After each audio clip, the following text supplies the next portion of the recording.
Here with Lou Boyd, former driver and racing expert when it comes to all things book-related in motorsports. Lou, welcome to Racers Expo 2011, and what are your thoughts on the second year? This has just been terrific, Nick. It's really funny how things work out. The Seymours have been such an institution in racing in New England over the years, and it's just so typical of them that they would pull something together in New England like they are right now. It's been such a tough winter up here, but as you've noticed, Nick, this is a little bit of a different show. This one doesn't have concrete floors. It has nice warm red carpets on the floor. There's the warmth of the community here, and it sure is good to talk some good old-fashioned racing. What are some of the latest projects that Coastal 181's been working on? Well, we're still trying to be the go-to place for books and videos about racing, particularly short-track racing from all over the country. And we've done a number of new books over last year, and the one we're working on, particularly and finishing up right now, is a book on Utica Rome Speedway out in New York.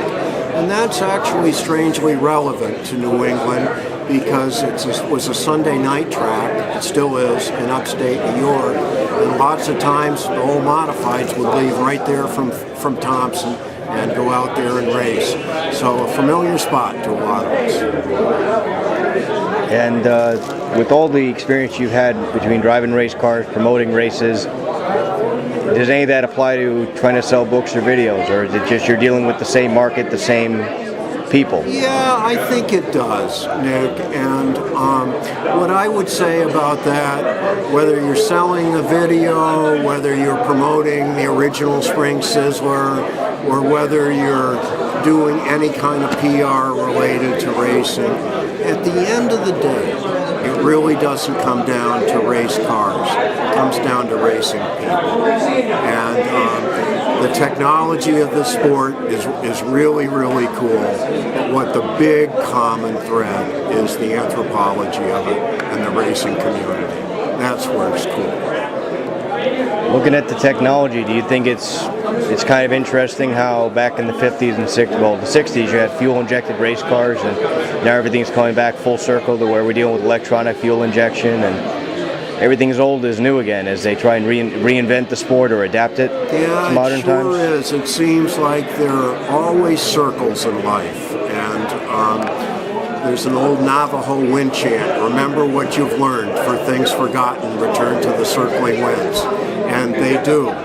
But I tell you, racing's always changing, Nick. And one of the things that made as big an impression on me about racing as anything in my life happened last week. And I was at Volusia, and a guy went around that track, a half-mile dirt track in a sprint car in 12.5 seconds.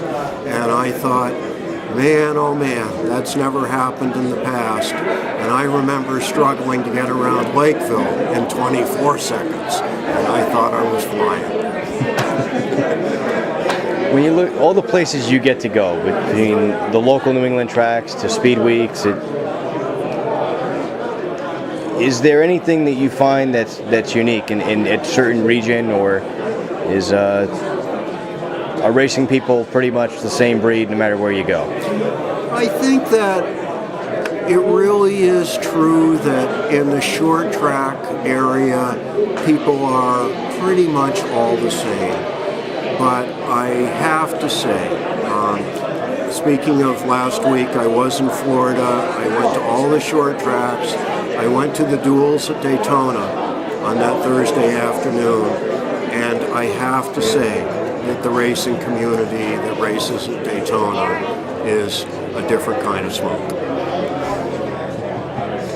When you look back to your racing days and whatever alias they may have put in you in the put on your car for the local week, does it impress you looking back, saying the amount that you achieved with what you had? Winning it at all the different venues you did between Hudson and Lakeville?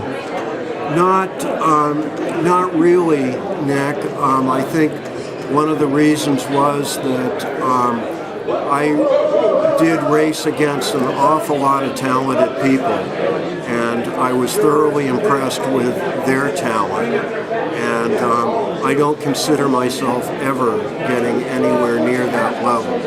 However, it was such a fundamental pleasure in my life to be involved in that I'm grateful for every single moment that I had in it.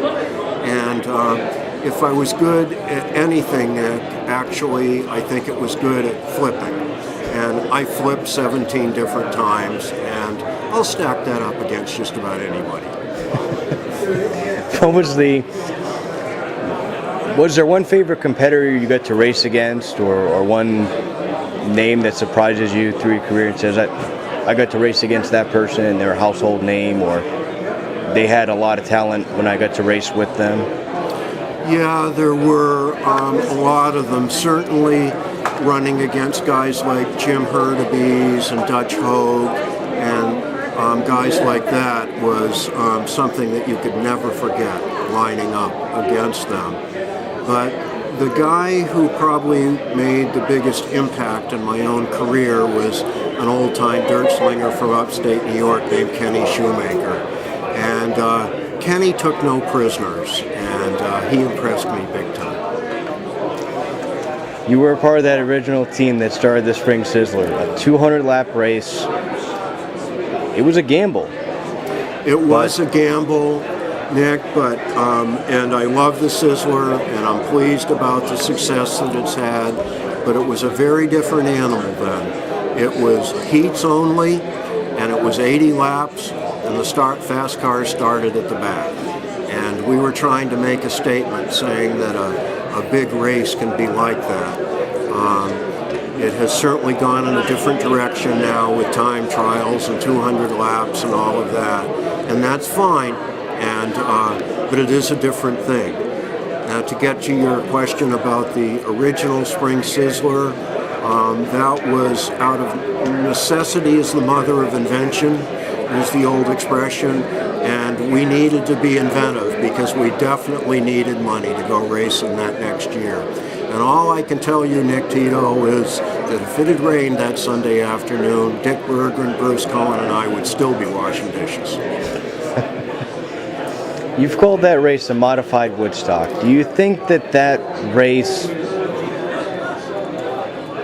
its bigger impact isn't just the fact that it's a big event in the spring, it's the fact that you showed a promotional way of setting up a race and then changing the formula for what made a successful race? Yeah, I think it was all of the above, Nick, but we did have a little bit of a head start because now you have the icebreaker and the spring thing and all of these races that happen in the spring, and back then there was nothing. Everybody just built up to their season-ending championships in the fall. And so back then we had the early speedway scene and papers like that with nothing to talk about all winter. So we gave them stuff to talk about. So it really wasn't as much inspiration as it was perspiration, and we just plain worked hard. And I think people liked that. People knew that we were just a bunch of little guy racers, and I think they thought, that's kind of cool, we'll go with them. And I think, in fairness, it worked out for everybody. It certainly worked out for Bobby Turner, that kid from Maine, because he won the pole in that race, and his prize was a telephone pole, and he still hasn't picked it up.